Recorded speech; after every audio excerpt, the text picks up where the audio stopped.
সচিবদের নির্দেশে গ্যাজেট প্রকাশ, নির্বাচনের আগে সর্বনিম্ন বেতন 20,000 টাকা নির্ধারণ ও 100% পেনশন সুবিধা, অর্থ উপদেষ্টা।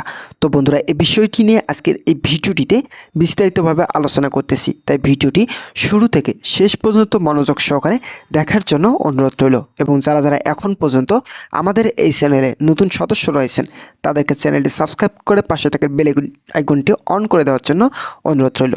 তো বন্ধুরা, অবশেষে আজ সচিবদের নির্দেশে গ্যাজেট প্রকাশ করলেন অর্থ মন্ত্রণালয় কর্তৃপক্ষ। সকাল 10টায় একটি বৈঠক অনুষ্ঠিত হয়। এই বৈঠকে সভাপতিত্ব করেন পে কমিশনের চেয়ারম্যান জাকির আহমেদ খান। তার নেতৃত্বে আজকের বৈঠকে বেতন বৃদ্ধির সর্বশেষ চূড়ান্ত সীমারেখায় পৌঁছানো সম্ভব হয়েছে। কমিশনের চেয়ারম্যান জাকির আহমেদ খান বলেন, আমরা গত 21 জানুয়ারি রিপোর্ট প্রধান উপদেষ্টার হাতে হস্তান্তর করেছি।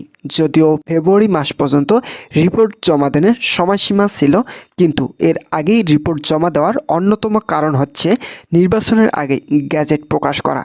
যেহেতু আগামী 12ই ফেব্রুয়ারি 2026 জাতীয় নির্বাচন অনুষ্ঠিত হতে যাচ্ছে, তাই এই নির্বাচনের আগেই বেতন বৃদ্ধি করে সরকারি চাকরিজীবীদের অর্থনৈতিক গতি ফিরিয়ে আনাই হবে আমাদের অন্যতম লক্ষ্য। তো বন্ধুরা, প্রধান উপদেষ্টা যখন কমিশন গঠন করেন তখন সেটাকে পূর্ণ কমিশন হিসেবে দায়িত্ব দেওয়া হয়। তাই পুরোপুরি বেতন স্কেল বাস্তবায়নের জন্য স্বাধীনভাবে কাজ করতে সক্ষম হয়েছে পে কমিশন। কিন্তু এর মাঝেও বিভিন্ন সংগঠনের নেতা ও অর্থনীতিবিদরা বেতন বৃদ্ধিতে সমালোচনা করেছিলেন। শেষ পর্যন্ত সকল সমালোচনার পাশ কাটিয়ে সর্বনিম্ন মূল বেসিক 20,000 টাকা নির্ধারণ করে প্রতিবেদন প্রধান উপদেষ্টার কাছে হস্তান্তর করা হয়েছে।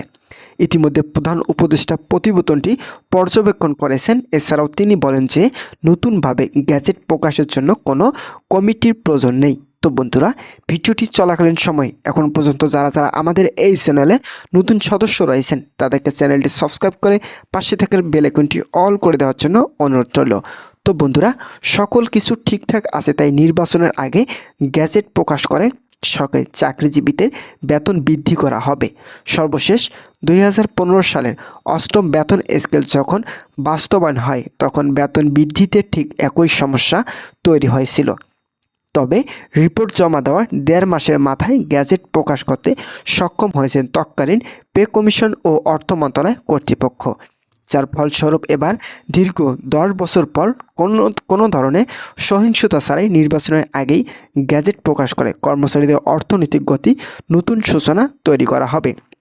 এছাড়াও যারা নিম্ন গ্রেডের কর্মচারী আছে তাদের জন্য যে ভাতাগুলো সংশোধন করা হয়েছে সেখানে প্রধান উপদেষ্টা খুবই গুরুত্বের সঙ্গে দায়িত্ব পালন করে যাচ্ছেন। প্রধান উপদেষ্টা বলেন, সর্বশেষ 2015 সালে 8ম বেতন স্কেলে বাস্তবায়ন হওয়ার পর 2020 সালে আবারও নতুন একটি বেতন স্কেল বাস্তবায়নে সময়সীমা নির্ধারণ করা হয়েছিল। কিন্তু তৎকালীন প্রধানমন্ত্রী সরকারি চাকরিজীবীদের বেতন বৃদ্ধি না করে বিভিন্নভাবে কোণঠাসা ফেলেছিলেন। এদিকে বাজার দর বৃদ্ধি হয়ে যাওয়ায় কর্মচারীদের আর্থিক সমস্যা দিন দিন বেড়েই চলেছিল। এতে করে কর্মচারীরা অর্থনৈতিকভাবে খুবই অস্বাভাবিক পরিস্থিতিতে পড়েছিলেন। তাই তারা অন্তর্বর্তীকালীন সরকার ক্ষমতা আসার পর থেকেই বেতন বৃদ্ধির জন্য খুবই তৎপরতা চালিয়েছেন। এছাড়াও অন্তর্বর্তী সরকারকে প্রবল চাপ সৃষ্টি করেন নির্বাচনের আগেই গ্যাজেট প্রকাশ করে চাকরিজীবীদের বেতন বৃদ্ধি করা হোক, যার ফলস্বরূপ পে কমিশন তাদের রিপোর্ট প্রধান উপদেষ্টার কাছে হস্তান্তর করার পরেই গ্যাজেট প্রকাশে প্রতিশ্রুতি দেয় প্রধান উপদেষ্টা।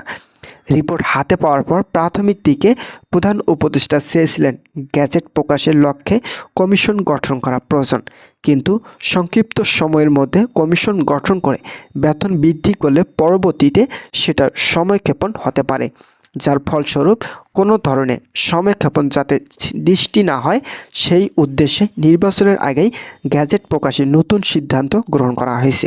তো বন্ধুরা, যারা যারা সরকারি চাকরিজীবী এবং কর্মচারী রয়েছেন তাদের জন্য শুভকামনা রইল। তারা পরবর্তী আপডেট পেতে এখনই আমাদের এই চ্যানেলটি সাবস্ক্রাইব করে পাশে থাকার বেল আইকনটি অল করে রাখুন। তো বন্ধুরা, অবসর ভাতা কত শতাংশ বৃদ্ধি করা হবে এ বিষয়ে ইতিমধ্যে রিপোর্টে উল্লেখ করা হয়েছে।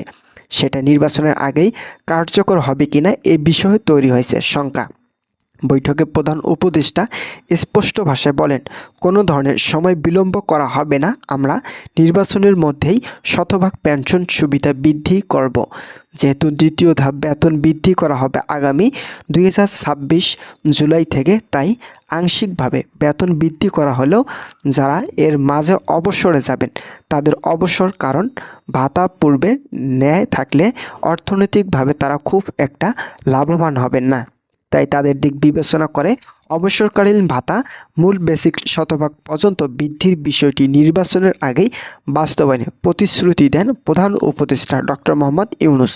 আর এই সিদ্ধান্তকে কর্মচারী মহলে একাধিক সদস্য সাধুবাদ জানিয়েছেন এবং পে কমিশনের 25 সদস্য ইতিমধ্যে খসড়ায় বাস্তব অনুরূপ হিসেবে বিষয়টি ইতিবাচক দিক উপস্থাপন করেছিলেন। তো বন্ধুরা, একই সঙ্গে পেনশন সুবিধার শতভাগ বৃদ্ধি করার পাশাপাশি 10% ইনক্রিমেন্ট বৃদ্ধির বিষয়টিও সামনে আসে।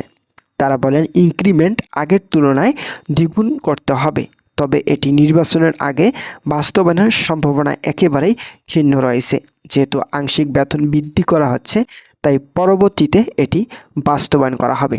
তো বন্ধুরা, আজকের এই ভিডিওটি এই পর্যন্তই ছিল। আশা করছি আজকের এই ভিডিওটি থেকে অনেক উপকৃত পেয়েছেন। যদি কোনো ধরনের উপকৃত পেয়ে থাকেন তাহলে অবশ্যই আমাদের এই চ্যানেলটি সাবস্ক্রাইব করে পাশে থাকা বেল আইকনটি অল করে রাখবেন, যাতে পরবর্তীতে নবম জাতীয় পে স্কেল সম্পর্কিত সকল গুরুত্বপূর্ণ আপডেট তথ্য সবার আগে আমাদের এই চ্যানেলে পেয়ে যেতে পারেন। তাই সকলকে চ্যানেলটি সাবস্ক্রাইব করে পাশে থাকা বেল আইকনটি অল করে রাখার জন্য অনুরোধ রইল। ধন্যবাদ সকলকে।